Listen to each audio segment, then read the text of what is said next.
Hello दोस्तों, study with Sarvesh YouTube channel में आप सभी का स्वागत है। आज हम क्लास 11th में फिजिक्स में फ्रिक्शन चैप्टर की स्टडी करने जा रहे हैं। ठीक है, तो जाइए समझते हैं कि फ्रिक्शन क्या होता है। फ्रिक्शन का मतलब ये होता है कि अगर कहीं कॉन्टैक्ट सरफेस है तो उस कॉन्टैक्ट सरफेस में हो रहे रिलेटिव मोशन का जो अपोज करने वाला कैरेक्टरिस्टिक्स होती है उसी को हम लोग किस नाम से पुकारते हैं? फ्रिक्शन। तो फ्रिक्शन जैसे आप एग्जांपल के लिए आप ये समझ सकते हैं कि जैसे मान लो एक कोई रफ प्लेन है, उस रफ प्लेन पर अगर किसी बॉल को छोड़ोगे तो वो बॉल कुछ डिस्टेंस कवर करेगा, लेकिन अगर वही प्लेन्स जो सरफेस है अगर वो बिल्कुल थोड़ा स्मूथ हो, उस पर बॉल अगर फेंकोगे तो वो उसके कंपैरिजन में ज़्यादा डिस्टेंस कवर करेगा। तो ये हो क्यों रहा है? वो रीज़न यही है कि इसके पीछे ये फ्रिक्शन ही इफेक्ट करता है। अगर फ्रिक्शन रफ सरफेस है तो रफ सरफेस पे फ्रिक्शन ज़्यादा लग रहा होगा और स्मूथ सरफेस पे फ्रिक्शन की वैल्यू कम हो जाती है। तो फ्रिक्शन का मतलब यही होता है कि अगर कहीं कॉन्टैक्ट सरफेस है तो कॉन्टैक्ट सरफेस के जो रिलेटिव मोशन होते हैं उस रिलेटिव मोशन का अपोज करने वाला जो फैक्टर होता है उसी को हम फ्रिक्शन के नाम से पुकारते हैं। ठीक है ना, तो फ्रिक्शन होता है। तो फ्रिक्शन का मतलब कॉज क्या है कि आखिर फ्रिक्शन हमको मिलता कैसे? Cause of friction. अगर हम फ्रिक्शन के कॉज के बारे में स्टडी करें तो हम ये जानना चाहते हैं कि फ्रिक्शन आखिर बनता क्या है, कैसे बनता है। तो ठीक है, देखो ध्यान से, अगर मान लो ये एक ब्लॉक है जो किसी सरफेस या ग्राउंड पर रखा हुआ है, हमको ऐसा लगता है कि ये जो ग्राउंड है, ये जो सरफेस है, ये पूरी तरीके से प्लेन है। लेकिन अगर इसको हम मैग्नीफाई करें और मैग्नीफाई व्यू इसका देखें तो इसका जो प्लेन आता है वो थोड़ी जिगजैग आता है, कुछ इस तरीके से आता है। ये ब्लॉक के लिए हो गया और ये ग्राउंड का लिए हो गया। ये एक दूसरे को इंटरलॉक कर देते हैं, इंटरलॉकिंग व्यू हमको दिखाई देता है। अगर हम देखें इस तरीके से तो ये इंटरलॉकिंग व्यू दिखाई देता है। और इस इंटरलॉकिंग की वजह से यहाँ पे जो तुमको जो फोर्स, जो मोशन का अपोजिंग फैक्टर दिखाई देगा वो इसी को फ्रिक्शन कहते हैं। तो इसके इंटरलॉकिंग की वजह से जो फोर्स बन रहा है उसी फोर्स को हम लोग किस नाम से पुकारते हैं? फ्रिक्शन के नाम से पुकारते हैं। वापस समझना मैंने क्या बताया, कॉजेज ऑफ फ्रिक्शन। फ्रिक्शन के कॉज को समझना कि फ्रिक्शन आखिर बनता कैसे है। तो हमने एक ब्लॉक लिया और उस ब्लॉक को एक सरफेस पे रख दिया। ब्लॉक और सरफेस का बीच का जो कॉन्टैक्ट सरफेस है वो प्लेन तो स्मूथ हमको दिखाई देता है, पर थोड़ा अगर मैग्नीफाई करें उसको तो मैग्नीफाई करने के बाद हमको कुछ इस तरीके से ऐसे कुछ जिगजैग दिखाई देता है हमको, और ये इंटरलॉक हो जाते हैं। ये ब्लॉक वाला सरफेस, ब्लॉक का जो बॉटम होता है और जो सरफेस का होता है, ये आपस में क्या कर जाते हैं? इंटरलॉक कर जाते हैं, और इंटरलॉक करने की वजह से ये फ्रिक्शन हमारा बनता है। ठीक है, तो ये फ्रिक्शन है। थोड़ी सी और इसकी अगर डिटेलिंग करें और समझने की कोशिश करें तो क्या है, यहाँ पे जो कॉन्टैक्ट सरफेस है, तो ये कॉन्टैक्ट सरफेस है, यहाँ पर इस कॉन्टैक्ट सरफेस पे ढेर सारे फोर्स बनते हैं। ये फोर्स किसकी वजह से बनते हैं? तो ये जो फोर्स बनते हैं ढेर सारे, ये फोर्स बनते हैं इसके इंटरलॉकिंग की वजह से। किसके इंटरलॉकिंग की वजह से? ये ब्लॉक और ये जो ग्राउंड है या जो सरफेस है, ग्राउंड और ब्लॉक ये सरफेस और ये जो ब्लॉक है हमारा, इसके इंटरलॉकिंग की वजह से इनके जो मॉलिक्यूल्स होते हैं वो मॉलिक्यूल कुछ फोर्स बनाते हैं। ये फोर्स हमारे इंटरमॉलिक्यूलर फोर्स कहलाते हैं। ये इंटरमॉलिक्यूलर जो फोर्स है, अगर इस इंटरमॉलिक्यूलर फोर्स के कंपोनेंट्स हम डिफाइन करें तो पहला जो कंपोनेंट होगा वो कंपोनेंट हम ऐसे बनाते हैं कि जो सरफेस के परपेंडिकुलर होगा, एक जो फोर्स सरफेस के परपेंडिकुलर होंगे, ऐसे फोर्स को हम लोग किस नाम से पुकारते हैं? नॉर्मल के नाम से। ठीक है, वापस समझना मैंने क्या समझाना है, मैं क्या बता रहा हूँ। ये जो ब्लॉक है और जो सरफेस है जहाँ ये इंटरलॉक कर रहा है, तो इनके इंटरमॉलिक्यूलर जो फोर्सेस है उन इंटरमॉलिक्यूलर फोर्सेस के कंपोनेंट डिफाइन कर रहे हैं। तो ऐसे फोर्सेस जो ब्लॉक के परपेंडिकुलर लग रहे हैं, तो जो भी ब्लॉक के परपेंडिकुलर होंगे या सरफेस के जो परपेंडिकुलर होंगे, ऐसे फोर्सेस को हम नॉर्मल फोर्स के अंदर में रखते हैं। और दूसरा, ठीक है, अगर ये ब्लॉक था और ये हमारा सरफेस है तो ब्लॉक और सरफेस के पैरेलल में जो फोर्स बनता है, इसके पैरेलल में जो फोर्स बनता है उस फोर्स को हम किस नाम से पुकारते हैं? फ्रिक्शन के नाम से पुकारते हैं। ठीक है, तो आपको समझ में आया होगा कि फ्रिक्शन क्या है और किस तरीके से ये बन रहा है और इसका कॉज क्या है। तो कॉज क्या था? इसका इंटरलॉकिंग में जो सरफेस होता है वो बिल्कुल स्मूथ नहीं होता, वो जिगजैग होता है, और वो इंटरलॉक हो जाने की वजह से ये फ्रिक्शन हमारा डेवलप होता है। फिर हमने क्या किया, जहाँ इंटरलॉक हो रहा है वहाँ पे बनने वाले इंटरमॉलिक्यूलर फोर्स के हमने दो कंपोनेंट डिवाइड किए। पहला वाला कंपोनेंट जो सरफेस के परपेंडिकुलर लग रहा है उसको हम नॉर्मल पुकारते हैं, और दूसरा वाला जो कंपोनेंट जो सरफेस के पैरेलल है उसको हम लोग किस नाम से पुकार रहे हैं, फ्रिक्शन के नाम से पुकार रहे हैं। तो ये हमारा फ्रिक्शन है। थोड़ा और आइडिया लेते हैं और फ्रिक्शन के टाइप्स के बारे में बात करते हैं। तो टाइप्स ऑफ फ्रिक्शन यानी फ्रिक्शन के घर्षण के प्रकार अगर हम देखें कि फ्रिक्शन यानी हमारा जो घर्षण है वो कितने तरह के होते हैं, तो देखिएगा हम जो बात करने जा रहे हैं वो टाइप्स ऑफ फ्रिक्शन को लेकर करने जा रहे हैं। ठीक है, हिंदी में बोलते हैं इसको घर्षण के प्रकार। ठीक है, उसमें सबसे पहला जो फ्रिक्शन आता है या जिसको हमको पढ़ना है उसको हम स्टैटिक फ्रिक्शन के नाम से पुकारते हैं। ठीक है, स्टैटिक फ्रिक्शन, हिंदी में इसी को हम स्थैतिक घर्षण के नाम से भी पुकारते हैं। स्थैतिक घर्षण हिंदी में बोलते हैं इसको। स्थैतिक घर्षण क्या है, जैसे मान लो हमने एक ब्लॉक लिया किसी सरफेस पे या ग्राउंड पे ये रखा हुआ है, और इसके ऊपर हम एक एक्सटर्नल फोर्स अप्लाइड कर रहे हैं। ये एक्सटर्नल फोर्स अप्लाइड कर रहा है। एक्सटर्नल फोर्स अप्लाइड करने के बावजूद भी ये हमारा ब्लॉक अगर रेस्ट में है, तो इसका मतलब ये हुआ कि ये जो कांटेक्ट सरफेस है, इस कांटेक्ट सरफेस पे जो फोर्स बन रहा होगा वो हमारा कौन सा फोर्स है, स्टैटिक फ्रिक्शन। ठीक है, तो स्टैटिक फ्रिक्शन वो होगा जो जब हम किसी ब्लॉक को अगर मूव कराना चाहें किसी सरफेस पर, तो ब्लॉक को अगर मूव कराना चाहेंगे सरफेस पे, तो वो ब्लॉक को मूव करने से रुकेगा, और वो रोकने वाला जो फ्रिक्शन होगा उसको हम लोग क्या कहेंगे, स्टैटिक फ्रिक्शन कहेंगे। ठीक है ना। देखिए यहाँ पे मैंने दिखाया है कि एक्सटर्नल फोर्स हमने लगाया है, एक्सटर्नल फोर्स लगाने के बावजूद भी ये जो हमारा ब्लॉक है वो क्या है, रेस्ट में है। इसका मतलब इसके कॉन्टेक्ट सरफेस पे जो फ्रिक्शन बन रहा है उस फ्रिक्शन को हम लोग कौन सा कहते हैं, स्टैटिक फ्रिक्शन के नाम से पुकारते हैं। स्टैटिक फ्रिक्शन जो होता है, कुछ प्रॉपर्टी ध्यान से देखिएगा।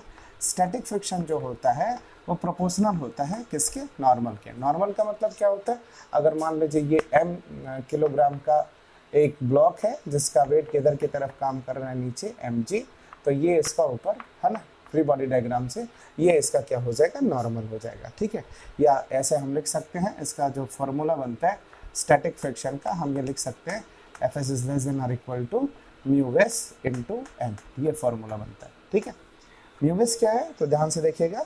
वह हमारा जो म्यूवेस है, हम म्यूवेस को हम क्या कहते हैं, coefficient of static friction. Coefficient of static friction के नाम से इसको हम पुकारते हैं, म्यूवेस को, स्टैटिक फ्रिक्शन। और एन जो है वो हमारा क्या है, नॉर्मल। ठीक है, एन जो होता है वो हमारा नॉर्मल। इस वाले ब्लॉक से अगर हम देखें तो एन की वैल्यू किसके बराबर है, mg के बराबर है।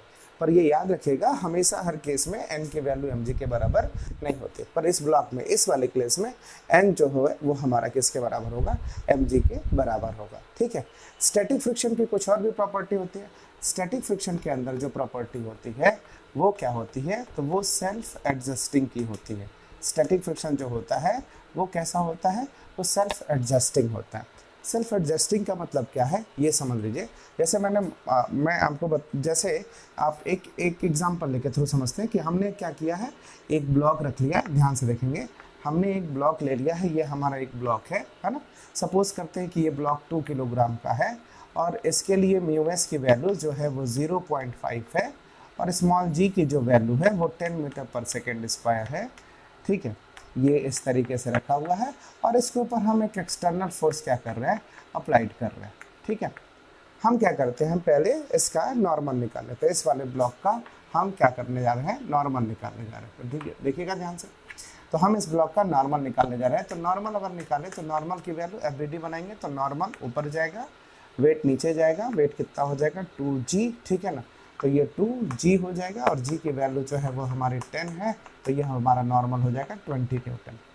और अगर इसका हम फ्रिक्शन निकालें तो फ्रिक्शन की वैल्यू, फ्रिक्शन जो हो जाएगी वो हमारी क्या है, म्यूएस इंटू एन है।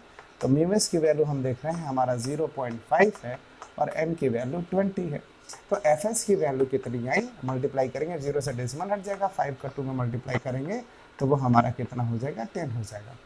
अगर हम ये मान लेते हैं कि हमने जो एफ एक्सटर्नल लगाया था वो 15 न्यूटन का लगाया था, एक्सटर्नल हम लगा रहे हैं, ध्यान से देखने, बारी बारी स्टेप वाइज हम एक्सटर्नल लगाते हैं। गाइस देखिएगा, अगर हम एफ एक्सटर्नल की वैल्यू सपोज कर लेते हैं कि हम 5 न्यूटन अप्लाई करते हैं, इस वाले पर हम एक्सटर्नल पर हमने कितना फोर्स अप्लाई किया, 5 न्यूटन का फोर्स अप्लाई किया। अब अगर आपसे पूछा जाए कि क्या ब्लॉक मूव करेगा, तो हम बोलेंगे नहीं, ब्लॉक नहीं मूव करेगा। क्यों नहीं ब्लॉक मूव करेगा? क्योंकि ब्लॉक का जो अपोज करने वाला फैक्टर है वो कितने का है, 10 न्यूटन का है। तो इसका मतलब ब्लॉक हमारा रेस्ट में रहेगा।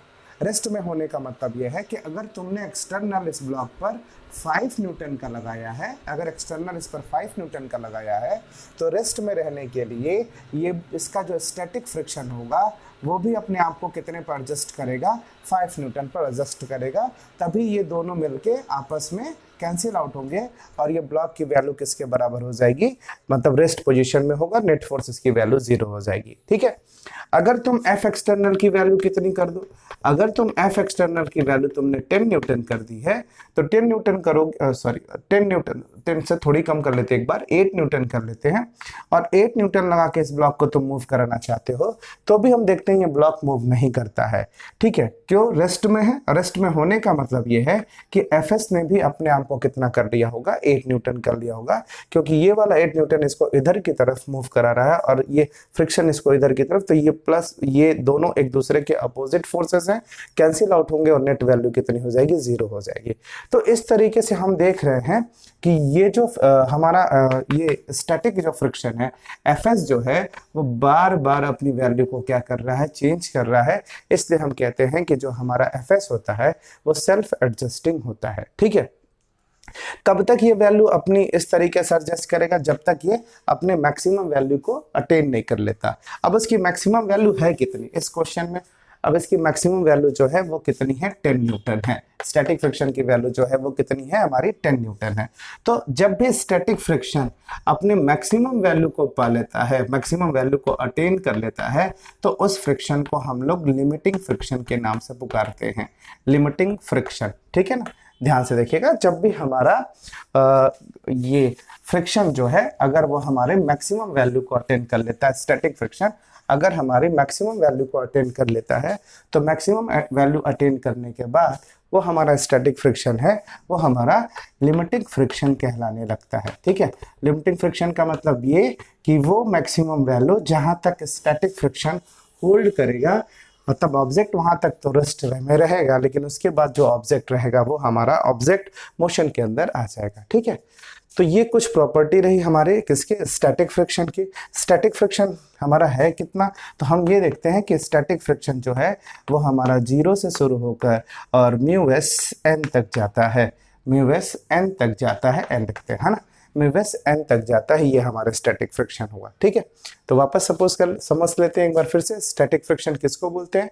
तो स्टैटिक फ्रिक्शन हम बोलते हैं कि अगर कोई ब्लॉक, उसके ऊपर हम एक्सटर्नल फोर्स लगाते हैं और एक्सटर्नल फोर्स लगाने के बावजूद भी अगर ब्लॉक हमारा रेस्ट में है, तो इसका मतलब जो कांटेक्ट सरफेस है उस कांटेक्ट सरफेस पर स्टैटिक फ्रिक्शन होल्ड कर रहा होगा। स्टैटिक फ्रिक्शन प्रोपोर्शनल होता है नॉर्मल के, एन एन यहाँ किसकी तरह बिहेव कर रहा है, नॉर्मल की तरह, और इसकी वैल्यू हमने लिखी F S is proportional to is less than और equal to mu S into N. Mu S जो होता है वो कोफिशिएंट ऑफ स्टैटिक फ्रिक्शन होता है। ठीक है, तो मुझे उम्मीद है कि आपको स्टैटिक फ्रिक्शन क्या हुआ होगा समझ में आया होगा।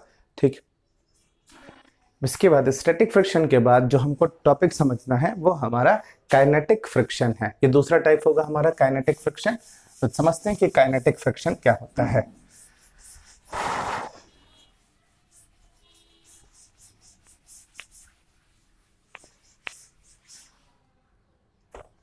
तो दूसरा इसका जो टाइप है, सेकेंड वाला, उसको हम कहते हैं काइनेटिक फ्रिक्शन।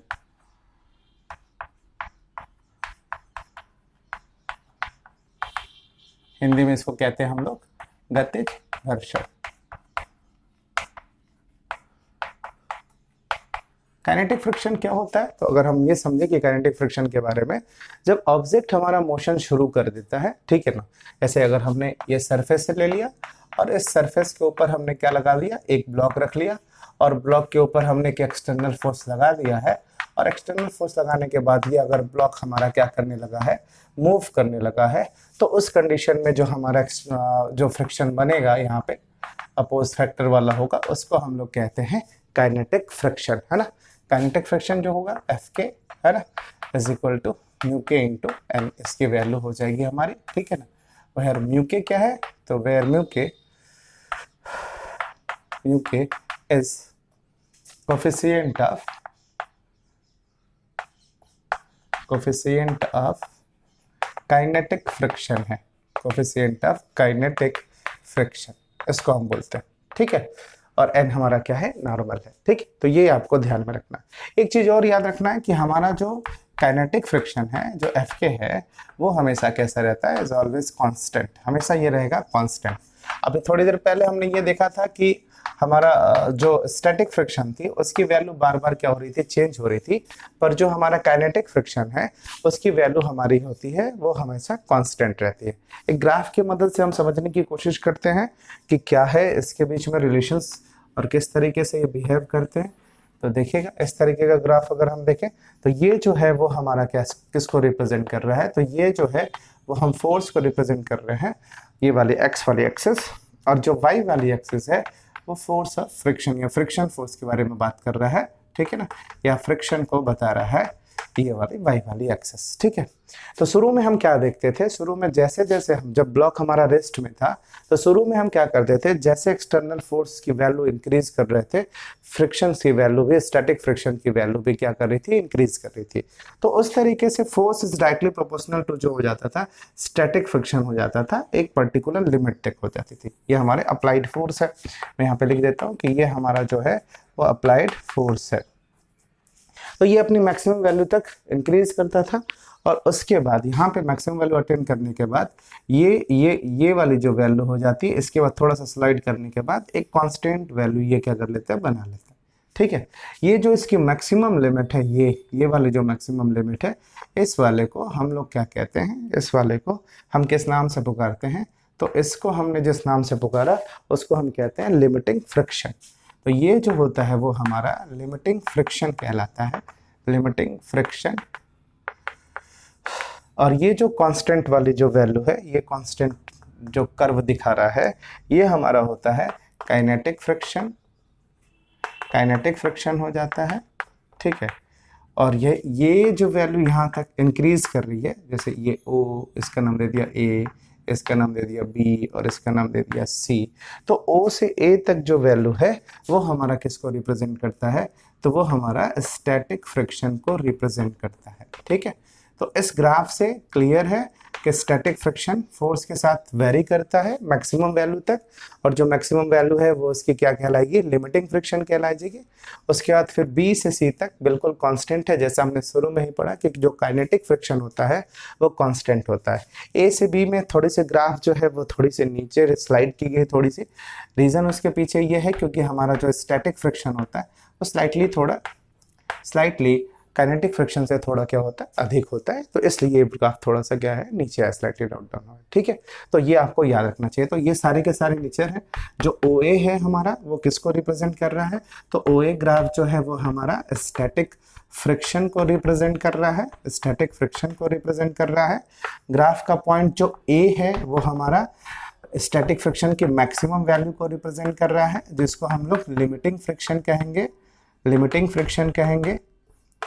और जो हमारा बीसी कर्व है, ये हमारा बीसी कर्व जो है वो किसको रिप्रेजेंट कर रहा है, तो काइनेटिक फ्रिक्शन को रिप्रेजेंट कर रहा है, ठीक है।